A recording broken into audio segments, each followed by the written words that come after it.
இன்றைய செய்தியினுடைய தலைப்பு Jesus is my tomorrow. என்னுடைய வருங்காலம் இயேசுவே. பிதாவாகிய தேவனாலும் கர்த்தராகிய இயேசு கிறிஸ்துவினாலும் கிருபையும் சமாதானமும் உண்டாவதாக. ஆமென். மனிதன் நாளைய குறித்த கவலையினாலே இந்த நாளில் தன் மகிழ்ச்சியை இழந்து கொண்டிருக்கிறான். மறுநாள் என்கிற கவலை இந்த நாள் என்கிற மகிழ்ச்சியை கொன்று போடுகிறது. நாளைய தினத்தை குறித்தே மனிதன் மிகவும் கவலைப்பட்டு கொண்டிருக்கிறான். எதை உண்போம், எதை குடிப்போம், எதை உடுத்துவோம் என்று இன்னொரு நாளுக்காக நாம் கவலைப்படுகிறோம். நாளை நமக்கு பணம் கிடைக்குமா? இன்னும் கொஞ்ச நாள் ஆனால் சாப்பிடுவதற்கு என்ன செய்ய முடியும்? நம்முடைய வருமானம் ஒழுங்காக வருமா? நம்முடைய பிள்ளைகளை சரியாக கரையேற்ற முடியுமா? அவளை படிக்க வைக்க முடியுமா? இப்படி பலவிதமான கவலைகள் நம்மை ஊடுருவி கொண்டிருக்கின்றன. இவைகள் எல்லாம் நியாயமானது தானே? என் மகனை என் மகளை எப்படி படிக்க வைக்கலாம்? எந்த கல்லூரியில் இடத்தை வாங்குவது? அதற்கு பணத்தை எப்படி சம்பாதிப்பது? ஞானமா அஞ்ஞானம்? சொல்கிறது அஞ்ஞானத்தை தேடுங்கள் என்று. தேடுவார். ஞானம் இல்லாதவன் தன் பிள்ளையை பற்றி கவலைப்பட மாட்டான். ஞானம் இல்லாதவன் குடும்பத்தை பற்றி கவலைப்பட மாட்டான். ஞானம் உள்ளவன் தான் கவலைப்படுவான். ஆனால் வேதம் சொல்லுகிறது இவைகளை எல்லாம் அஞ்ஞானிகள் இடுகிறார். என்ன அப்படி குறித்து கவலைப்படாதே என்று சொல்ல கொஞ்சம் கூட அதை பற்றி சிந்திக்கவே கூடாது என்று வேதம் சொல்லவில்லை. அப்படியான யார் அஞ்ஞானி? உடுத்துவதற்கும் உண்பதற்கும் குடிப்பதற்குமானதை தேடும்போது கர்த்தரை தேட மறக்கிறவன் அஞ்ஞானி. தேவனை மறந்துவிட்டு கர்த்தரை முற்றிலுமாக தள்ளிவிட்டு தன் காலத்திற்காக மாத்திரம் ஓடிக்கொண்டிருக்கிற மனிதன் அஞ்ஞானியாக மாறிவிடுகிறான். ஆகையினால் அருமையானவர்களே, உடைக்காக உணவுக்காக நீங்கள் தேட வேண்டும். தேடாவிட்டால் வராது. சம்பளம் தேட வேண்டும், உணவு தேட வேண்டும், உடை தேட வேண்டும், எதை குடிப்போம் என்று தேட வேண்டும். ஆனால் எப்பொழுது தேட வேண்டும்? வாசியங்கள் அடுத்த வசனம். முதலாவது தேவனுடைய ராஜ்யத்தையும் அவருடைய நீதியையும் தேடுங்கள். இதுதான் முதலாவது. தேவனுடைய ராஜ்யத்தையும் அவருடைய நீதியையும் தேடுங்கள். அப்பொழுது நீங்கள் தேடினதை கூட கொடுக்கப்படும். இதுதான் தேவன் வைத்த ஒழுங்கு. நான் சாப்பாட்டிற்கு பிரயாசப்பட மாட்டேன், தண்ணீர் எடுத்து வரமாட்டேன், நான் உடைகளுக்காக நான் கவலைப்பட மாட்டேன் என்று அல்ல. இவைகளை எல்லாம் நீங்கள் தேட வேண்டும். ஆனால் கர்த்தர் வரிசையாக சொல்லுகிறார். The first preference to God, the second the earthly things. முதலாவது தேவனும் தேவனுடைய ராஜ்யம், இரண்டாவது தான் உலக பிரகாரமான எதை குடிப்போம், எதை உண்போம், எதை உடுத்துவோம் என்று நாம் தேடுகிறோம். ஆகவே இவர்களை தேட வேண்டும். இரண்டாவது, முதலாவது தேட வேண்டியது கர்த்தரை. ஆகவே இந்த வசனம் சொல்வது ஆர்டர், அந்த ஒழுங்கை தான் சொல்லுகிறேன். தேடவே கூடாது என்றல்ல, எப்பொழுது தேட வேண்டும் என்பதை சொல்லுங்க. அஞ்ஞானி எப்படி தேடுகிறான்? முதலாவது வயிற்றுக்கு பார்க்கிறான், இரண்டாவது தெய்வத்தை தேடுவான். ஞானம் உள்ளவன் முதலாவது தேவனை தேடுவான், பின்பு உலகத்துக்குரிய காரியங்களை தேடுகிறான். இதைத்தான் ஆண்டவர் சொல்லுகிறார். அருமையானவர்களே, ஆகையினால் எதையுமே தேடக்கூடாது, எதை பற்றியுமே திட்டம் போடக்கூடாது, வருங்காலத்தை குறித்து யோசிக்கவே கூடாது என்று வேதம் சொல்லவில்லை. அப்படி இருக்கிறவன் அஞ்ஞானியிலும் கெட்டவனாக இருப்பான். வேதம் அதை சொல்லவில்லை. பிரியமானவர்களே, ஆகையினால் முதலாவது உள்ளதை முதலாவது கை கொள்வோமானால் இரண்டாவது உள்ளதுக்கு கவலைப்படாமல் நாம் பெற்றுக்கொள்வோம் என்பதுதான். இப்போது கவனியுங்கள், ஆண்டவர் 1, 2 என்று வரிசைப்படுத்தி இருக்கிறார்.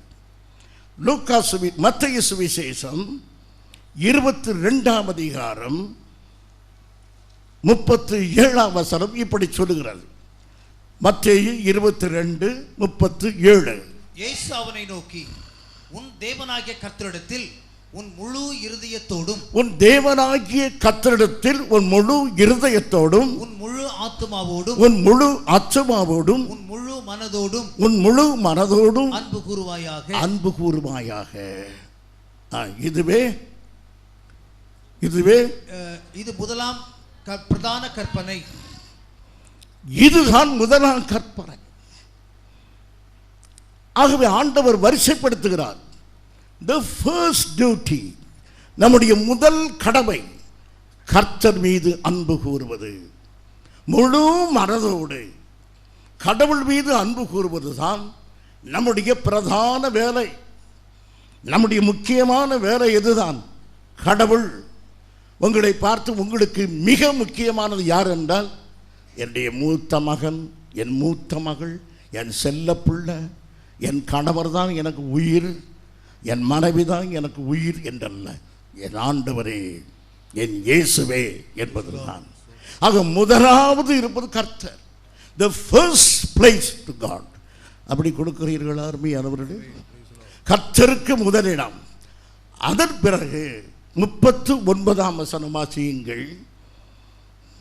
இதற்கு ஒப்பாய் இருக்கிற இரண்டாம் கற்பனை என்னவென்றால், இதற்கு ஒப்பறையாய் இருக்கிற இரண்டாம் கற்பனை என்னவென்றால், உன்னிடத்தில் நீ அன்பு கூறுவது போல, உன்னிடத்தில் நீ அன்பு கூறுவது போல பிறனிடத்திலும் அன்பு கூறுவாயாக என்பதே. இரண்டாம் கற்பனை என்ன சொல்லுங்கள்? அதை வாசிக்க வேண்டாம். இரண்டாம் கற்பனை என்ன? உன்னிடத்தில் அன்பு கூற வேண்டும். முதலாவது கர்த்தரை நேசிக்க வேண்டும். இரண்டாவது யாரை நேசிக்க வேண்டும்? உங்களை நேசிக்க வேண்டும். மூன்றாவது யாரை நேசிக்க வேண்டும்? பிறரை நேசிக்க வேண்டும். நாம் என்ன செய்கிறோம்? முதலாவது நம்மை நேசிப்போம், இரண்டாவது பிறரை நேசிப்போம், சமயம் இருந்தால் கர்த்தரை நேசிப்போம். இதுதான் மாறிவிடுகிறது. கர்த்தரை நேசிக்காமல் மனிதர்களை நேசித்தால் கர்த்தரை நேசிக்க முடியாது.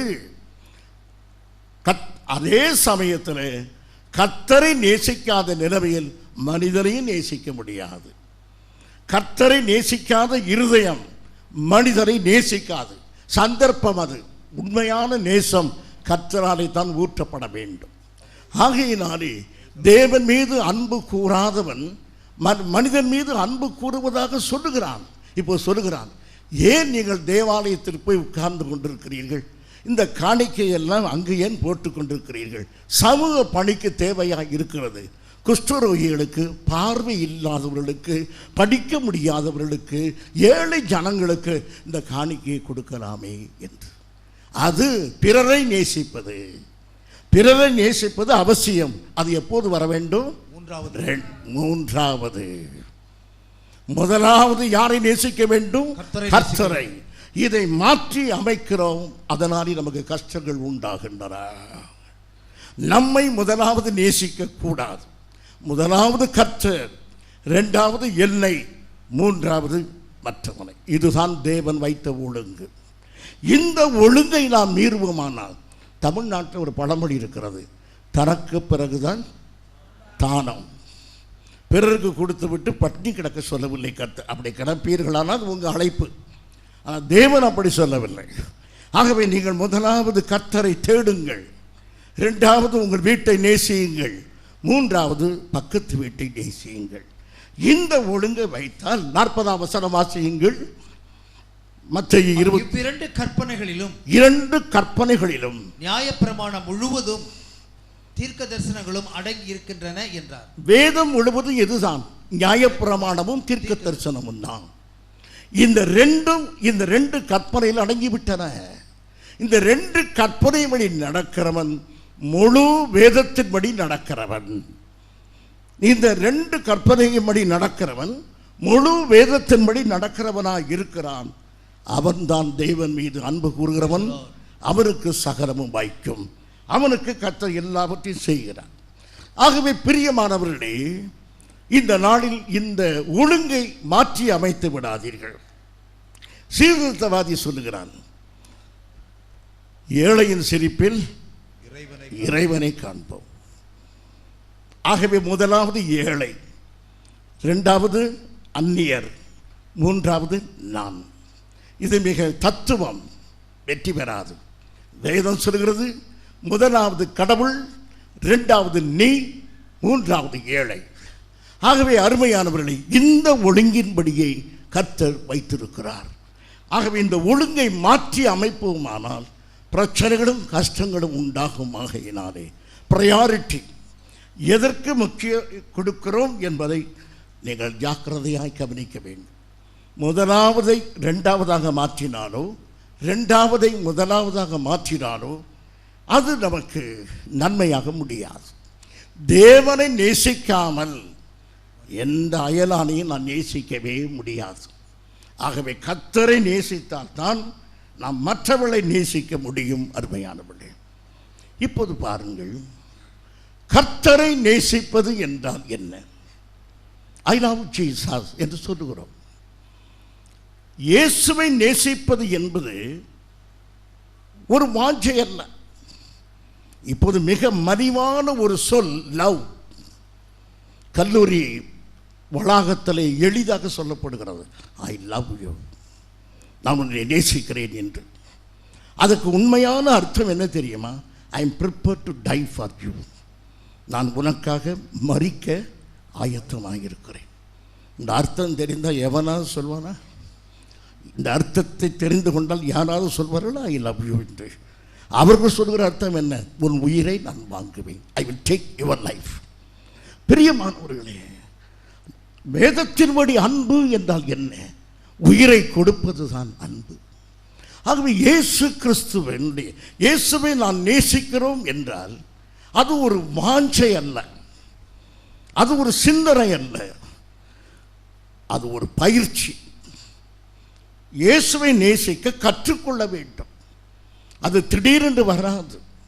There should be an encounter with the heart of Jesus. இயேசு கிறிஸ்துவனுடைய இருதயத்தோடு நம் இருதயம் பழக வேண்டும். There should be an intimacy between the heart of the man and that of Jesus. இயேசு கிறிஸ்துவனுடைய இருதயத்துக்கும் மனிதனுடைய இருதயத்துக்கும் ஒரு நெருக்கம், ஒரு உறவு இருந்தால்தான் அன்பிலே பழக முடியும். ஆண்டவருடைய இருதயம் நமக்கு பழக்கமா? கர்த்தருடைய இருதயத்தை அறிந்திருக்கிறோமா? Are we having encounters with the heart of Jesus? இயேசு கிறிஸ்துவின் இருதயத்தோடு உறவாடி கொண்டிருக்கிறோமா? அப்படி இருந்தால் தான் எதை கற்றுக்கொள்வோம்? அன்பை நாம் கற்றுக்கொள்வோம். இயேசுவை அன்பு கூறுவது என்பது எளிதான காரியம் அல்ல. It is not at all an easy thing to love Jesus. இயேசுவை நேசிப்பது என்பது அவ்வளவு எளிதான காரியம் அல்ல. பரிசுத்த பவுல் சொல்கிறார், ரோமர் 8ஆம் அதிகாரம் 36ஆம் வசனம். ரோமர் 8:36. கொஞ்சம் சீக்கிரமா. கிறிஸ்துவின் அன்பை விட்டு நம்மை பிரிப்பவன் யார்? உபத்திரவமோ, வியாகுலமோ, துன்பமோ, பசியோ, நிர்வாணமோ, நாசமோசமோ, பட்டயமோ, இவை எல்லாவற்றிலும்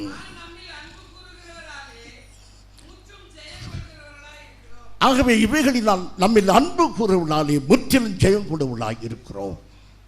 இப்போது வாசித்த இந்த பிரச்சனையில் ஒன்றாகினோம். பட்டயமோ, துப்பாக்கியோ, கத்தியோ, எதிர்ப்போ, அவமானமோ, நிர்வாணமோ யாதொன்றும் கிறிஸ்துவின் அன்பை விட்டு என்னை பிரிக்க மாட்டாது என்று நிச்சயித்திருக்கிறேன். ஆனால் வாழ்க்கையில் இருக்கிறது, கிறிஸ்துவுக்காக அவமானத்தை தாங்கிக் கொள்வோமா? கிறிஸ்துவுக்காக பாடுகளை சகித்துக் கொள்ள முடியுமா? பட்டயம் வருமானால் நின்று பிடிக்க முடியுமா? காவல்துறை நம்மை தரதரவென்று இழுத்துக் கொண்டு போனால் அல்லேலூயா என்று சொல்லிக் கொண்டு போவோமா? என் பிரியமான சகோதரி, சகோதரியே, இயேசுவின் மீது அன்பு கூறுவது என்பது மிக கஷ்டமான காரியம். 1ஆம் நூற்றாண்டு ஒரு தாய் உட்கார்ந்து இருக்கிறாள். அவருடைய அருமையான குழந்தையை எடுத்து சிங்கக்கபியிலே போட போகிறார்கள். தாய் மேலே இருக்கிறாள். அங்கிருந்து உத்தரவு வருகிறது, குழந்தையை போட்டுவிடு என்று. ஒரே ஒரு சந்தர்ப்பம், பெண்ணே இயேசுவை மறுதலித்து விடு, இல்லாவிட்டால் அந்த குழந்தையை நாங்கள் சிங்கத்தை வாயில் போட்டு விடுவோம். வாய் பிளந்திருக்கிற சிங்கம் கீழே, கொலைவெறி பிடித்த அரசு ஒரு பக்கம், பிள்ளைக்கு என்னாகுமோ என்ற தயக்கம் ஒரு பக்கம் உள்ள தாய், இயேசுவை மறுதலித்து விடுகின்ற சத்தம். அப்போது பட்டயம் இருக்கிற வேளையிலே அந்த தாய் சொல்லுகிறார், 1ஆம் நூற்றாண்டிலே நான் இயேசுவை மறுதலிக்கவே மாட்டேன். குழந்தை எரியப்படுகிறது, அந்த சிங்கம் அந்த குழந்தையை கடித்து குதறி அது சாகிறது. அவள் கர்த்தரை துதிக்கிறாள். இதை மனக்கண் கொண்டு வந்து நம்மாலே நிற்க முடியுமா? நம்மாலே நிற்க முடியுமா? இப்படியெல்லாம் இரத்தமும் கண்ணீரும் சிந்திய முற்பிதாக்களுடைய இரத்தத்தினாலும் கண்ணீரினாலும் ஸ்தாபிக்கப்பட்டது கிறிஸ்தவ திருச்சபை. அங்குதான் நாம் சொகுசாக நின்று பிரசங்கம் பண்ணி கொண்டிருக்கிறோம். அங்குதான் நாம் வசதியாக நின்று இந்த வார்த்தைகளை சொல்லிக் கொண்டிருக்கிறோம். என் பிரியமான சபையை, இத்தனை பாடுகள் அனுபவித்துதான் அவர்கள் இயேசுவை நேசிக்கிறேன் சொல்லும்போது அவருடைய குழந்தையை சிங்கம் கடித்து குதறுகிறது. இயேசுவே அவரை நேசிக்கிறேன் சொல்லும் பொழுது பட்டயம் தலையை வெட்டுகிறது.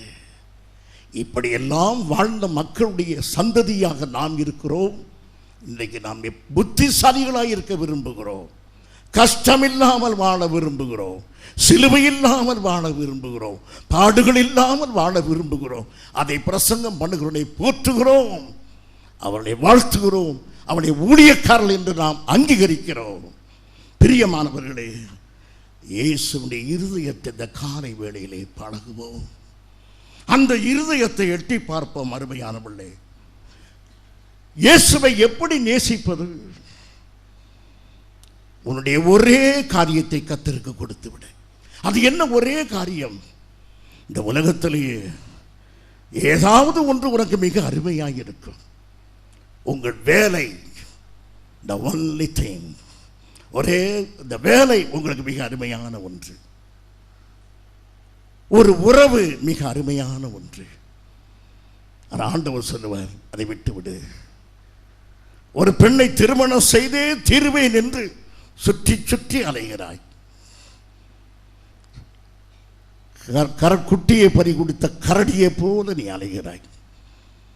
ஆண்டவர் சொல்லுகிறார், அதை விட்டுவிடு, அதை விட்டுவிடு, அது உனக்கு நல்லதல்ல. விட்டுவிட மனதா இருக்கிறாயா? அந்த ஒரு காரியத்தை விட்டுவிட மனதா இருக்கிறாயா? வேலையை விட்டுவிட்டு எனக்கு வா, என்னிடத்தில் வா. ஆண்டவர் அழைத்தார், அதை விட்டு விடுவோமா?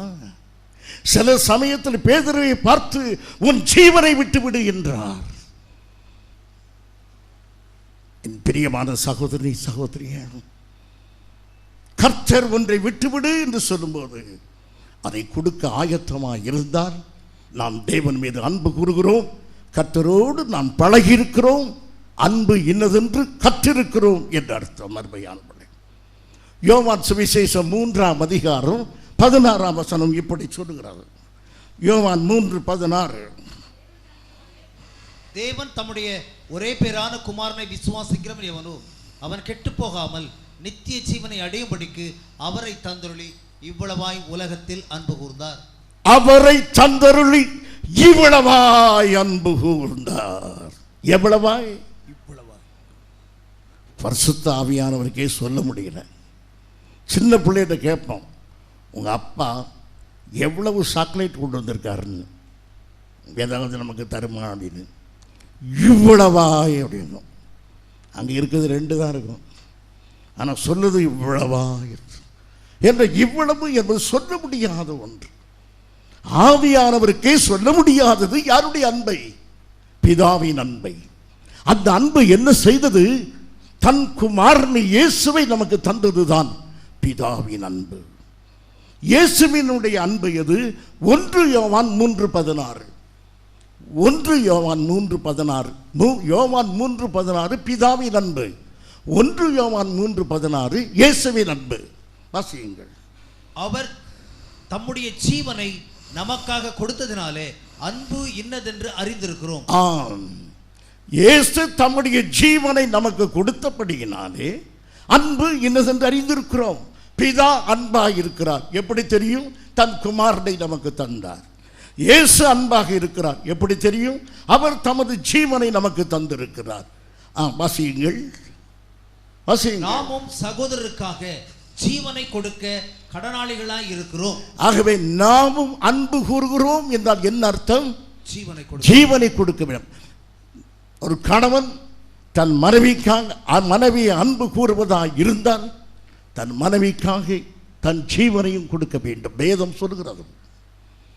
ஏனென்றால் கிறிஸ்து தன் ஜீவனை தன் மனவாட்டியாக சபைக்கு கொடுத்தது போல நீங்கள் உங்கள் மனைவியில் அன்பு கூறுங்கள் என்று வேதம் சொல்கிறது. அருமையானவர்களே, அந்த அளவுக்கு நாம் அன்பு கூற வேண்டும் என்பது வேதம் சொல்லியிருக்கிறது. பிரியமானவர்களே, ஆகையினால் ஜீவனையே கொடுக்கும்படியான அப்பேற்பட்ட ஒரு கொடுத்தலில் தான் நான் தேவ அன்பை வெளிப்படுத்த முடியும். நம்முடைய அன்பையே நம்முடைய வெளிப்படுத்த வேண்டும் என்றால் நம்முடைய ஜீவனையே கொடுப்பதுதான் அந்த அன்பு. நாம் எல்லாரும் அப்படி ஜீவனை கொடுக்கும்படி அழைக்கப்பட்டவர்கள் என்றாலும் எல்லாரும் கொடுப்பதில்லை. ஆனால் ஜீவனை போன்ற காரியங்கள் இருக்கின்றன. அவைகளை நாம் கர்த்தருக்காக கொடுக்க வேண்டும். அருமையானவர்களே, பெத்தானியா கிராமத்திலே அங்கு மரியாள் என்ற ஒரு பெண் இருக்கிறாள். அந்த பெண் தன்னுடைய கரத்திலே 1 வருட வருமானத்தை வைத்திருக்கிறாள். The annual income was in her hand. அவருடைய கரத்திலே 1 வருட சம்பாத்தியம் இருக்கிறது. A valuable and precious one. மிக விலையேற பெற்றது, மதிப்புள்ள ஒன்று. 1 வருட வருமானம். தன்னுடைய எதிர்காலத்தை அதிலே வைத்திருக்கிறாள். இதை வாங்க வேண்டும், இதை கொள்ள வேண்டும் என்று வருங்கால தன்னுடைய திட்டங்களை எல்லாம் வைத்திருக்கிற ஒரு ஆனுவல் பட்ஜெட், வருடாந்திரத்தின் செலவு அதிலே வைத்திருக்கிறாள். அவருடைய நம்பிக்கை இந்த பணத்தில் இருக்கிறது. இதைத்தான் மறுநாளுக்காக அவர் வைத்திருந்தாள். மேரி, what do you have for you tomorrow? I have the annual income in my hand. என் மரியாதை வருங்காலத்துக்காக என்ன வைத்திருக்கிறாள்? வருங்காலத்துக்காக 1 வருட வருமானத்தை நான் பத்திரமாக வைத்திருக்கிறேன் என்று சொல்ல முடியும். அந்த சமயத்தில் Jesus came to Bethany. Bethany ஊருக்கு இயேசு கிறிஸ்து வருகிறார். இயேசு கிறிஸ்து வந்த உடனேயே இப்படி உள்ளத்திலே ஒரு ஆசை, என் ஆண்டவருக்கு, என் நேசருக்கு, என் கர்த்தருக்கு நான் ஒன்றை கொடுக்க வேண்டும். உடனே அவள் மனதில் இன்னொரு கேள்வி, எதை கொடுக்க போகிறாய்? எதை கொடுக்க வேண்டும்? எதையாவது கொடு, கொஞ்சம் கொடு. இல்லை, நான் இந்த ஒரே பொருளை கொடுக்க விரும்புகிறேன். இந்த ஒன்றையே நான் கொடுக்க விரும்புகிறேன். எதை கொடுக்க விரும்புகிறாய்? என் வருங்காலத்தை எதை நம்பி நான் வைத்திருக்கிறேனோ அந்த வருங்காலத்துக்கு நம்பிக்கைக்குரிய இந்த பணம் முழுவதையும் நான் என் கர்த்தருக்கு கொடுக்கிறேன். இந்த வெள்ளைக்கல் பரணி என்னுடைய 1 வருட வருமானம். இந்த 1 வருட வருமானம் என் எதிர்காலம். This is my bright tomorrow. இது என்னுடைய பிரகாசம் உள்ள மறுநாள். இதை என் கர்த்தருக்கு கொடுக்க போகிறேன். பைத்தியக்காரி, இதை கொடுத்து விட்டு நீ என்ன செய்வாய்? நாளைக்கு என்ன செய்வாய்? Tomorrow is my Jesus. எதிர்காலமே என் கர்த்தர் தான். ஆகவே நான் கர்த்தருக்கு கொடுக்க போகிறேன்.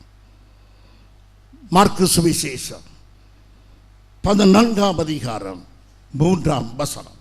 அவர் பெத்தானியாவில் குஷ்டரோகியாய் இருந்த சீமோன் வீட்டிலே போஜன பந்தி இருக்கையில் ஒரு ஸ்திரீ விலையேற பெற்ற நளதம் என்னும் உத்தம தைலமுள்ள வெள்ளைக்கல் பரணியை கொண்டு வந்து அதை உடைத்து அந்த தைலத்தை அவர் சிரசின் மேல் ஊற்றினாள்.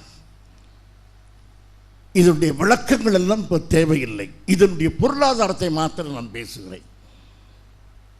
இது 1 வருட வருமானம். இந்த 1 வருட வருமானம் உள்ள இந்த அருமையானதை அவள் கர்த்தருக்கென்று கொடுக்கும் பொழுது தன் எதிர்காலத்தை கர்த்தருக்கு கொடுத்தார். நான் பணத்தை பற்றி அல்ல இந்த காலை வேளையிலே பேசுவது, மனதை பற்றி. எதிர்காலத்தை கர்த்தருக்கே கொடுத்து விட்டாள். அப்படியானால் அவருடைய அர்ப்பணிப்பு மிக அருமையானது. தனக்குள்ள எல்லாவற்றையும் கொடுத்தார். She lost all her inheritance in a moment. ஒரு நிமிடத்திலே தன் சொத்துக்கள் எல்லாவற்றையும் கிறிஸ்துவுக்காக இழந்தாள். அவள் வைத்திருப்பது ஒன்றுதான். அந்த ஒன்றை கிறிஸ்துவுக்காக அவள் விட்டு விடுகிறாள். இப்படி விட்டு விடுவதற்கு அவளுக்கு எப்படி மனம் வந்தது? லூக்கா சுவிசேஷம் 10ஆம் அதிகாரம் 39ஆம் வசனம். லூக்கா 10:39. லூக்கா 10:39. அவளுக்கு மரியாள் எனப்பட்ட சகோதரி இருந்தாள். அவள் இயேசுவின் பாதத்தருகே உட்கார்ந்து அவருடைய வசனத்தை கேட்டுக்கொண்டிருந்தாள். ஆகவே இயேசுவினுடைய இருதயத்தை அவள் அறிந்து கொண்டாள். How precious is the heart of Jesus. How valuable his heart was. அவருடைய இருதயம் எவ்வளவு அருமையாக இருந்தது என்பதை அவள் அறிந்து கொண்டாள். இயேசுவினுடைய இருதயத்துக்கு முன்பு, அவருடைய அன்புக்கு முன்பு, அவருடைய வசனத்துக்கு முன்பு இந்த வெள்ளைக்கல் பரணி ஒன்றுமே இல்லை என்று இயேசுவுடைய இருதயத்தை அவள் அறிந்து கொண்டாள். இயேசுவுடைய இருதயத்தை அறிந்து கொள்ள அவளுக்கு உதவியாக இருந்தது எது? இயேசுவின் பாதம், இயேசுவின் வார்த்தை, இயேசுவுடைய சமூகம், இயேசுவுடைய வார்த்தை. இந்த இரண்டுமே அவளுக்கு இயேசுவுடைய இருதயத்தை கற்றுக் கொடுத்தது. பிரியமானவர்கள், இந்த காலை வேளையிலே நீங்கள் இயேசுவின் பாதத்தில் உங்கள் நேரத்தை செலவழித்தீர்களா? இயேசுவின் இன்றைக்கு நீங்கள் வேதம் வாசித்து வந்தீர்களா? என் பிரியமான சபையே, இயேசு கிறிஸ்துவுடைய பாதத்தில் அமராதவர்களுக்கு அவருடைய இருதயம் தெரியாது. அவருடைய வசனத்தை கேட்காதவர்களுக்கு அவருடைய இருதயம் தெரியாது.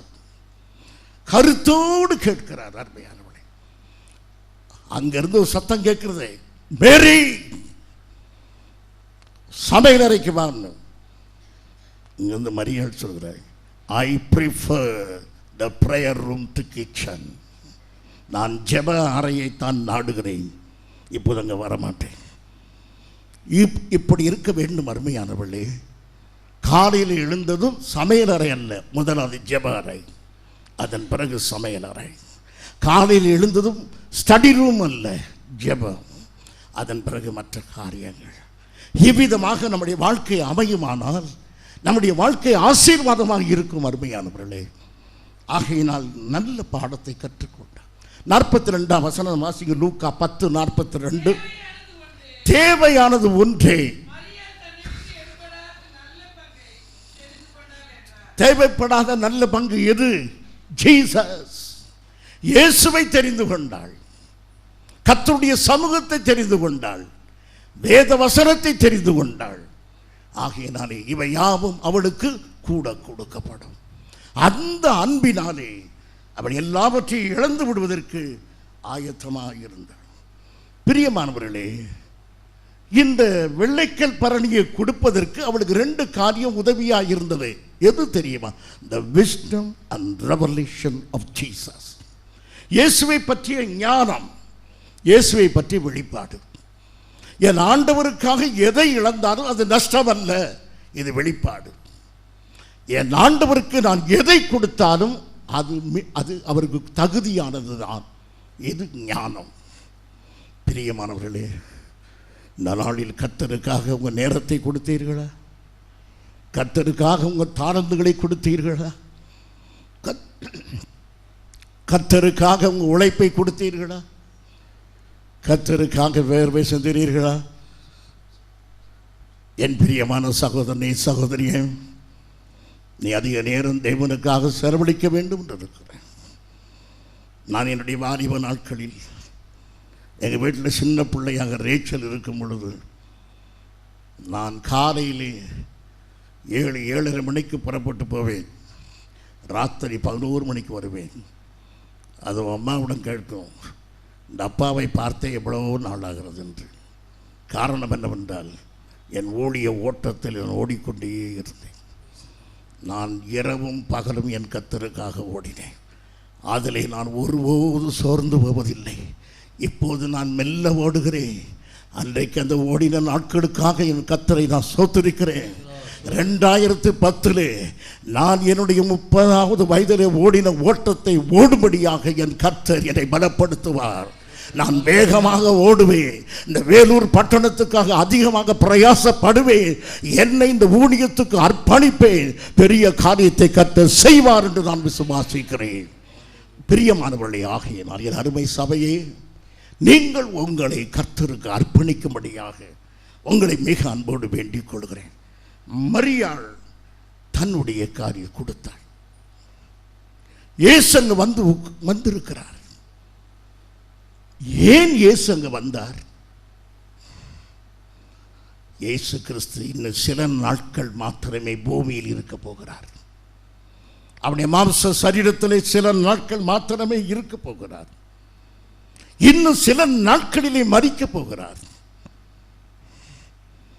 Within a few days he will be no more. Physically speaking, அவர் இனி இல்லை. அவர் மரிக்க போகிறார். நிகதேமு வீட்டுக்கு அவர் போகவில்லை. அரிமத்தான் ஊராகிய யோசேப்பு வீட்டுக்கு போகவில்லை. இதெல்லாம் அவருக்கு நண்பர் தான். He came to the house of Lazarus, Mary and Martha. லாசரு, மார்த்தாள், மரியாள் ஆகிய வீடு இப்போ சீமோன் வீட்டிலே வந்திருக்கிறார். அவளுக்குள்ள சொந்த பந்தத்தை பற்றி நான் விவரிக்க போவது எனக்கு சமயம் இல்லை. இப்போது சீமோன் வீட்டிலே வந்து உட்கார்ந்திருக்கிறார். அங்குதான் மார்த்தாள், மரியாள், லாசரு எல்லாம் வந்திருக்கிறார்கள். ஏன் லாசரு, மரியாள், மார்த்தாளோடு இயேசு இருக்க விரும்பினார்? உலகத்திலேயே அந்த சூழ்நிலையிலே, அன்றைக்குள்ள நெருக்கமான வேளையிலே அவருக்கு ஆறுதல் தரக்கூடிய வீடு மரியாளின் வீடு. மார்த்தாள் வீடு, மரியாள் இருதயம், லாசருடைய அன்பு இயேசுவுக்கு தேவையாக இருந்தது. பிரியமானவர்களே, என் அருமை சகோதரியே, ஆண்டவருக்கு இளைப்பாறுகிற இருதயமாகி இருக்கிறாயா? ஆண்டவருக்கு ஒரு சமாதானத்தை கொடுக்கிற ஒரு ஆத்மாவினிடத்தில் இருக்கிறதா? அல்லது அவரை கலங்க பண்ணுகிறோமா? மரிக்க போகிற நேரத்தில் 1000 என்ன அலைகள். இன்னும் சில நாட்கள் மரிக்க போகிறவர் தன் கடைசி நேரத்தை எங்கு செலவிட விரும்புகிறார்? மார்த்தாள், மரியாள் வீட்டிலே. அந்த சகோதரியுடைய அன்பு அவ்வளவு அதிகமாக இருக்கிறது. அந்த வீட்டுக்குத்தான் அவர் வந்திருக்கிறார். அருமையானவளே, இப்பொழுதுதான் அந்த கடைசி நேரம் என்று அறிந்ததும், மறுபடியும் வாசியுங்கள், மார்க் 14:3. அவர் பெத்தானியாவில் குஷ்டரோகியாய் இருந்த சீமோன் வீட்டிலே போஜன பந்தி இருக்கையில் ஒரு ஸ்திரீ விலையேற பெற்ற நளதம் என்னும் உத்தம தைலமுள்ள வெள்ளைக்கல் பரணியை கொண்டு வந்து போஜனம் பண்ணி கொண்டிருக்கிறார். உதாரணமாக என்னை யாராவது பார்க்க வந்தால் வீட்டில் உள்ள பிள்ளைகள் சொல்வார்கள், பாஸ்டர் சாப்பிட்டு கொண்டிருக்கிறார் என்று. உடனே அவர் காத்திருப்பார். இதுதான் பொதுவான வழக்கம். யாரும் சாப்பிடும்போது ஒருவரை தொந்தரவு செய்ய மாட்டார்கள். இந்த மரியாள் கதவை திறக்கிறாள். காலிங் பெல் அழுத்தவில்லை. May I get in formality இல்லை. திடீரென்று உள்ளே நுழைகிறாள். அந்த வெள்ளைக்கல் பரணியை உடைத்து தலையிலே ஊற்றுகிறாள், அபிஷேகம் பண்ணுகிறாள். எந்த விதமான ஃபார்மாலிட்டி எதுவும் இல்லை. ஆண்டவர் பார்க்கிறார். ஏன் இப்படி செய்தாள் என்றார். அந்த விருந்து நடக்கிற இடத்திலே மரியாள் ஒரு காரியத்தை விளக்கி சொல்ல விரும்புகிறாள். இந்த இயேசு அடக்கம் படப்போகிறார். அடக்கம் பண்ண போகிறார் என்று சொல்லும்போதே என்ன அர்த்தம்? அவர் மரிக்க போகிறார், நம்முடைய பாவங்களுக்காக மரிக்க போகிறார் என்ற செய்தியை அவள் அங்கு தெரியப்படுத்தினாள். She unveiled the cross. அவள் சிலுவையை அங்கு வெளிப்படுத்தினார். எப்படி பாஸ்டர் நீங்களாக சொல்கிறீர்களா? இயேசு சொன்னார் அல்லவா, இவள் இந்த வெள்ளைக்கல் பரணியை உடைத்தது என்னை அடக்கம் பண்ணுவதற்கு எத்தனமாயிருக்கிறது. ஆண்டவர் பொய் சொல்வாரா? ஃபார்மாலிட்டி சொல்வாரா? ஆண்டவர் சொல்லுகிறார், என்னை அடக்கம் பண்ணுவதை இவள் சுட்டி காட்டுகிறார். அங்கிருந்து விருந்து நடக்கிற இடத்துல அவர் சாப்பிட்டு கொண்டிருக்கும் போதே அவசரமாக மரியாள் செய்த வேலை, என் இயேசு நமக்காக மரிக்க போகிறார் என்று. இந்த சிலுவை காட்சியை நீங்கள் பார்க்க வேண்டும் என்று அவ்வளவு அவசரமாக வந்தாள். அவருடைய விலையேற பெற்றது சிலுவையை அங்கு காட்டியது. பிரியமானவர்களே, அந்த வீடு முழுவதும் நறுமணத்தால் நிறைந்தது என்றால் என்ன அர்த்தம்? அந்த வீடு முழுவதும் சிலுவையை பற்றி அறிவினாலே நிறைந்திருந்தது என்று தான் ஆண்டவர் சொல்லுகிறார். அத்தகைய அறிவைத்தான் ஆண்டவர் அங்கு அறிமுகப்படுத்துகிறார். பிரியமானவர்களே, நீங்கள் தேவனுக்காக கொடுப்பது தேவனை விளங்க பண்ணுகிறதா? பெருமைக்காக காணிக்கை கொடுக்கிறீர்களோ? பெருமைக்காக சபைக்காக செய்கிறீர்களோ? பெருமைக்காக எதையும் செய்கிறீர்கள்? அருமையானவர்களே, இவள் பெருமைக்காக அல்ல, இயேசுவின் சிலுவையை வெளிப்படுத்தும்படியாக அவரை அடக்கம் பண்ணுவதற்கு எத்தனமாக அந்த வெள்ளைக்கல் பரணியை எடுத்து ஊற்றும் பொழுதே ஆண்டவர் சொல்லுகிறார், நான் மரிக்க போகிறேன், நான் அடக்கம் பண்ணப்பட போகிறேன். இவள் அதை உங்களுக்கு தெரியப்படுத்துகிறாள். நம்முடைய செயல்கள் இயேசுவை விளங்க பண்ணுகிறதா? அருமையானவர்களே, உங்கள் வீட்டு ஒரு ஏழை மனிதருக்கு நீங்கள் பசியார உணவு கொடுக்கிறீர்கள் என்று வைத்துக் கொள்வோம். போய் நல்லா சாப்பிடு, அடிக்கடி வராத, இன்னைக்கு கொஞ்சம் மீதி இருந்து தந்தை, அப்படி சொல்கிறீர்களா? நீங்கள் கொடுக்கும்போது சொல்லுங்கள், இயேசுவின் அன்பின் நிமித்தமாக உன்னை உபசரிக்கிறேன். பிரியமானவர்களே, ஆகையினால் எதை செய்தாலும் தேவனுடைய நாம மகிமைக்கென்று செய்யுங்கள். இதுதான் கடைசியாக உடைக்கப்பட்ட வெள்ளைக்கல் பரணி. அந்த தேசத்தில் வேறு யாரிடத்திலும் வெள்ளைக்கல் பரணி இல்லையா? மார்க்கு சுவிசேஷம் 16:1, மார்க்கு 16:1. ஓய்வு நாளான பின்பு மகதலேனா மரியாள், யாக்கோபின் தாயாகிய மரியாளும், யாக்கோபின் தாயாகிய என்பவளும், சலோமி என்பவளும் சுகந்த வர்க்கமிடும்படி அவைகளை வாங்கிக் கொண்டு வாரத்தின் முதலாம் நாள் அதிகாலையிலே, இந்த பெண்கள் ஐக்கியமே அங்கே போகுது. இந்த விமன் ஃபெலோஷிப் எல்லாம் போகிறாங்க. சலோமி, மகதலேனா மரியாள், நெட்டையான மரியாள், குட்டையான மரியாள் எல்லாரும் போகிறாங்க. போய் என்ன செய்கிறாங்க? அவருக்கு சுகந்த வாசனை இருக்கும்படி. யாராவது சுகந்த வர்க்கமிட்டார்களா? வெள்ளைக்கல் பரணியோ எந்த பரணியோ எடுத்துக்கொண்டு போகிறார்கள், ஒருவரும் செலுத்த முடியவில்லை. கடைசியாக உடைக்கப்பட்டது இந்த மரியாளுடைய பரணி மாத்திரம்தான். அதனால் தான் தேவன் சொன்னார், அவர் செய்வதற்கு முந்திக் கொண்டாள் என்று. அவர் தேவனுக்காக ஒன்றை செய்ய வேண்டும் என்றால், ஒரு ஆத்மாவிடத்தில் பேச வேண்டும் என்றால் இன்றைக்கு பேசுங்கள். ஒரு ஆத்மாவை ரட்சிப்பில் நடத்த வேண்டும் என்றால் இன்றைக்கு நடத்துங்கள். Tomorrow never comes. ஆகவே இன்றைக்காக அதை செய்ய வேண்டும் அருமையானவர்களே. ஆகையினால் இவள் இந்த தைலத்தை ஊற்றும் போது 2 காரியத்தை சொல்லுகிறார். The necessity of his death, the nature of his death. இயேசுவுடைய மரணம் எப்படி? அவர் நமக்கு பாவமாக்கப்படுகிறார். அவர் எதற்காக மரித்தார்? நம்மை விடுவிக்க. இந்த நோக்கத்தை சொல்வதுதான் அவருடைய அர்ப்பணம். இவ்வளவு தத்துவத்தையும் உணர்ந்துதான் அவள் செய்தாளா? இயேசு அப்படித்தான் சொல்லுகிறார். இயேசு சொல்வதை நாம் ஏற்றுக்கொள்கிறோம். பிரியமானவளே, ஆகையினால் தன் ஒரே காரியத்தை, ஒரு அருமையான காரியத்தை கர்த்தருக்கு கொடுத்து சிலுவையை அவள் வெளியரங்கமாக்கி காட்டினாள். இந்த நாட்களில் அருமையானவளே, நீங்கள் எதை வெளியரங்கமாய் காட்டுகிறீர்கள்?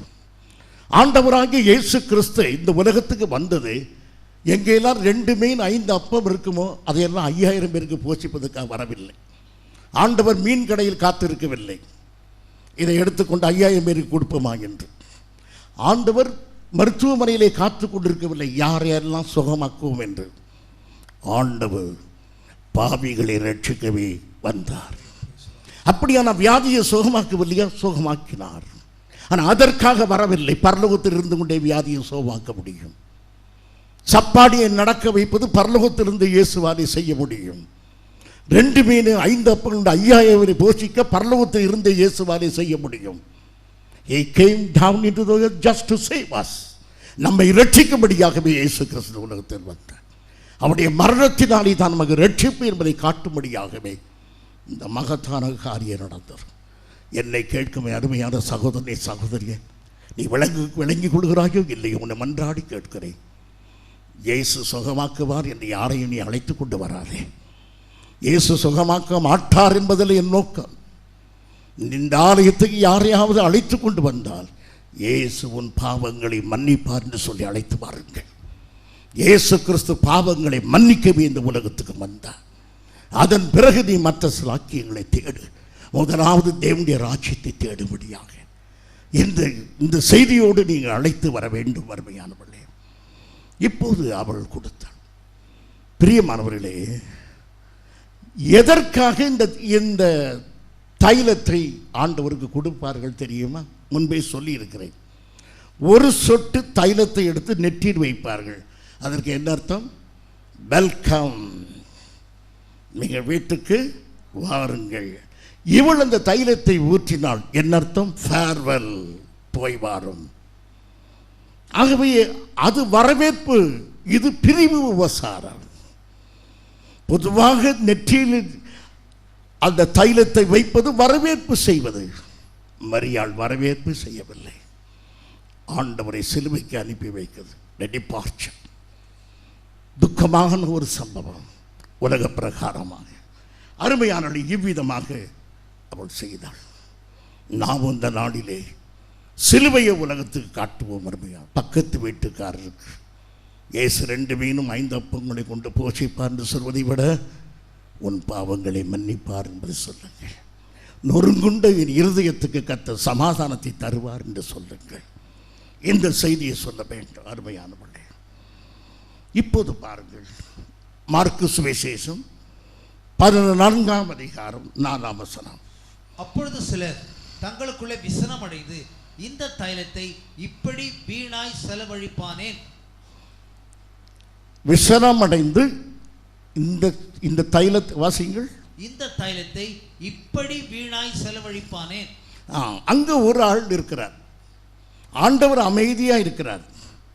எல்லாரும் ஆச்சரியமாய் பார்த்து கொண்டிருக்கிறார். அந்த தைலத்தில் மனம் வீடுமுறை இருக்கிறது. நான் அடக்கம் பண்ண போவதற்கு எத்தனமாக இவள் செய்திருக்கிறாள். எல்லாருடைய சிந்தனை ஓட்டம், இயேசு மரிக்கப் போகிறாரா? இயேசு மரிக்கப் போகிறாரா? அடக்கம் பண்ணுவே அப்படியான எழுந்திருக்க மாட்டாரா? எழுந்திருப்பதற்கு முன்பு அடக்கம் பண்ணி விடுவார்களா?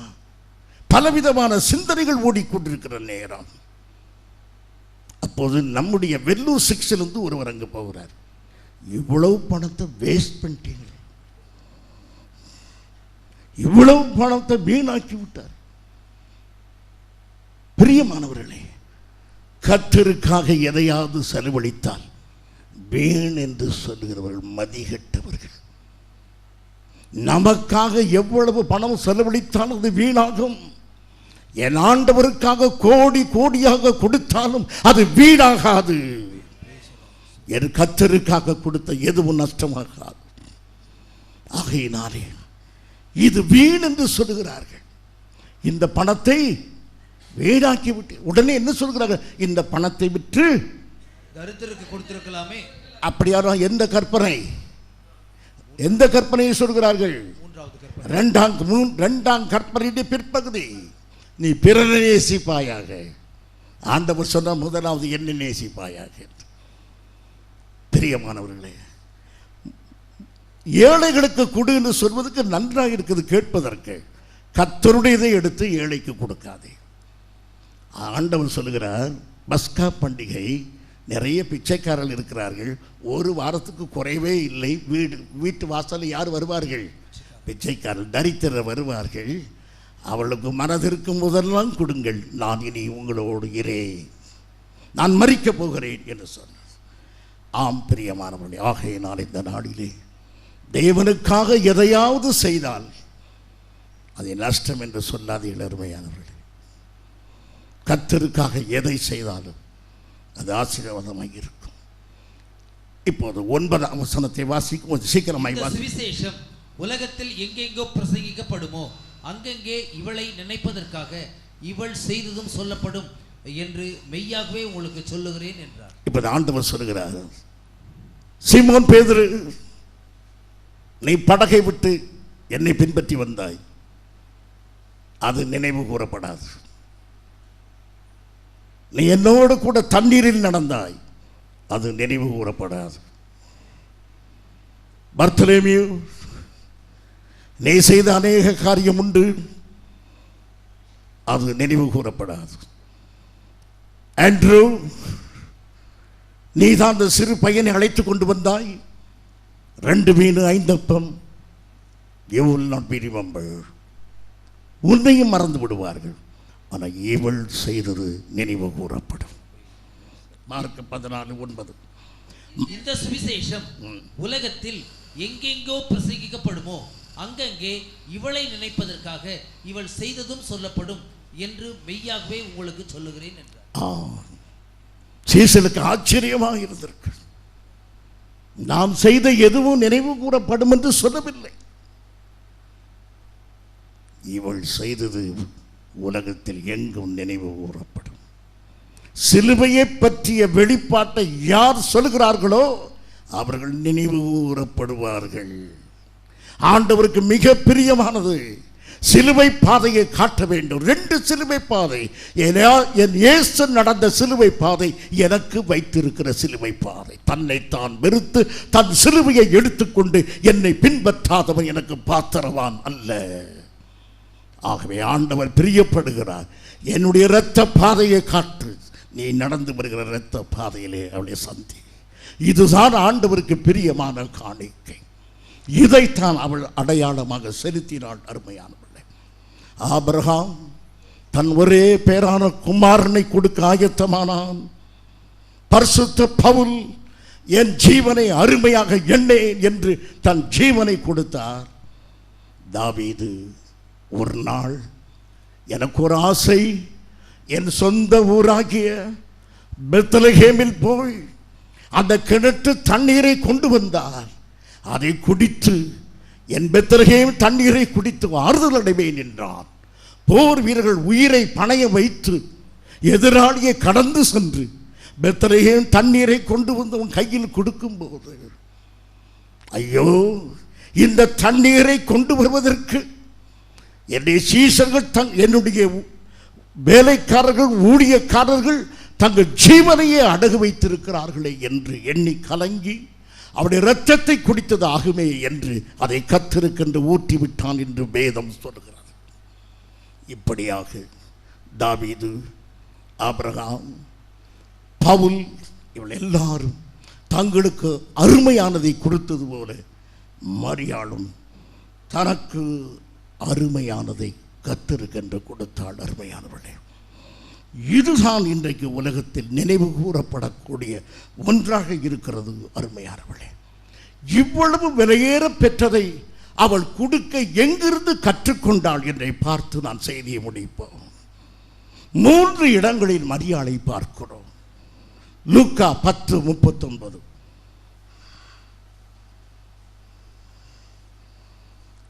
லூக்கா 10:30. இயேசுவின் பாதத்தில் அவள் அமர்ந்திருந்தாள். முதலாவது இடம் அவள் இயேசுவின் பாதத்திலே அமர்ந்தது. 2வது யோவான் சுவிசேஷம் 11:32. அவருடைய பாதத்தில் விழுந்து கர்த்தரை தொழுது கொண்டாள். 3வதாக யோவான் சுவிசேஷம் 12ஆம் அதிகாரம் 3ஆம் வசனம். தன் தலைமயிரினாலே அவளுடைய பாதத்தை அவள் துடைத்தாள். இந்த 3 அவளுடைய பாதத்தில் செய்த காரியம்.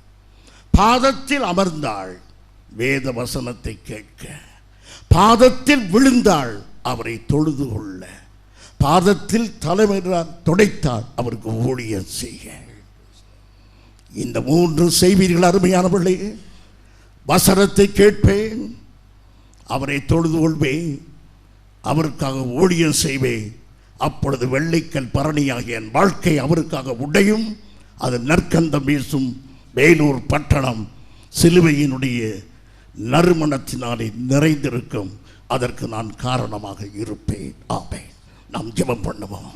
ஸ்தோத்திரம் ஆண்டவரே, நன்றி கர்த்தாவே, நன்றியோடு மை துதிக்கிறோம், நன்றியோடு மை துதிக்கிறோம், நன்றியோடு மை துதிக்கிறோம். கர்த்தர் எடுபடாத நல்ல பங்காக அவரை நமக்கு தந்திருக்கிறார்.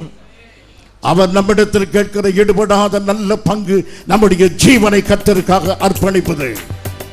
ஏதோ அங்கொன்று இங்கொன்று தேடி கொடுப்பதல்ல, என்னையே உமக்கு தருகிறேன் என்று எத்தனை பேர் உங்களை கர்த்தருக்கு அர்ப்பணிக்கிறீர்கள்? ஹல்லேலூயா.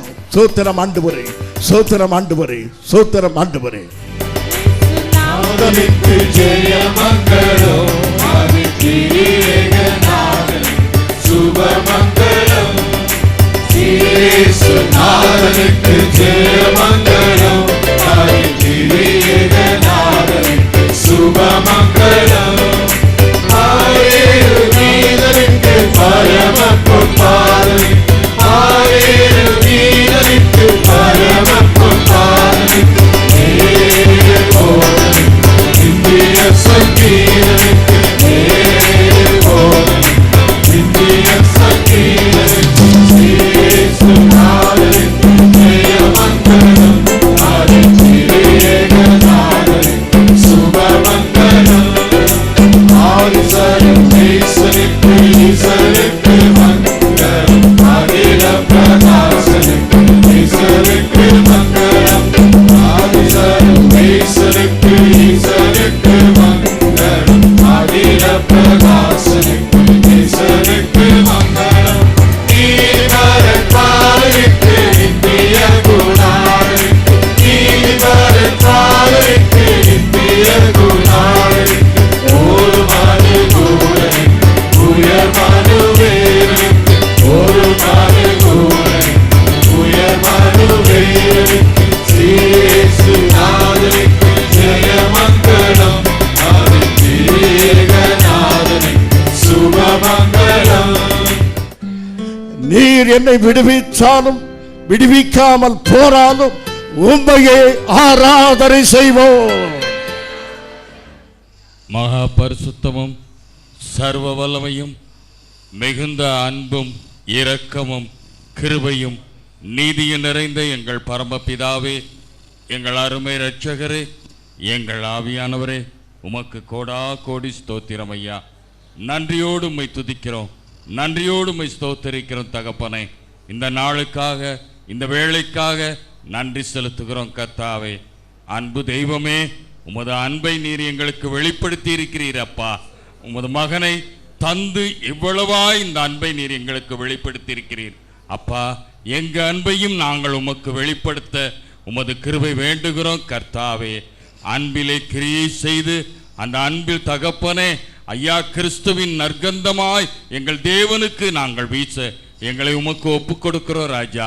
கிருபை வேண்டுகிற தகப்பனே, எங்கள் வாழ்நாள் வீணாளாய் போகாதபடி என் தேவனே எங்களை அர்ப்பணித்து உமக்கு நற்கந்தமாய் சுகந்த வாசனையாய் நாங்கள் வீச கர்த்தாவே நீர் எங்களுக்கு கிருபை செய்ய, எங்களில் கிரியை செய்ய அர்ப்பணித்து நாங்கள் இப்பொழுது செல்லுகிறோம்.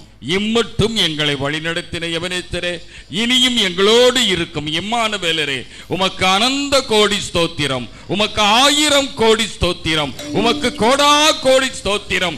ராஜா வாழ்க, ராஜா வாழ்க என்று வாழ்த்தி ராஜா நாங்கள் வருகிற ஆண்டிலே ஆண்டை வரவேற்க அல்ல, எங்கள் ராஜாவை வரவேற்கிறோம் தகப்பனே. தகப்பனே, வருடத்தை நன்மையால் முடிசூட்டுகிறவர் நீரப்பா. வருடம் எங்களை நன்மையால் முடிசூட்டாது, வருடத்தை நன்மையால் முடிசூட்டுகிற எங்கள் தேவனை வாழ்த்தி கர்த்தாவே நாங்கள் இப்பொழுது செல்லுகிறோம். ராஜா வாழ்க.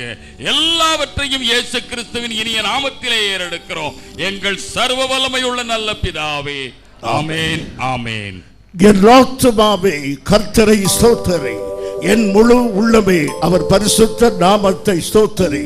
என் ஆத்துமாவே கர்த்தரை ஸ்தோத்திரி, அவர் செய்த சகல உபகாரங்களை மறவாதே. ஆமே. நம்முடைய கர்த்தராகிய இயேசு கிறிஸ்துவுடைய கிருபையும் பிதாவாகிய தேவனுடைய அன்பும் பரிசுத்த ஆவியானுடைய ஐக்கியமும் நம் அனைவரோடு கூட என்றும் இருப்பதாக. Amen amen. Praise the lord, praise the Lord.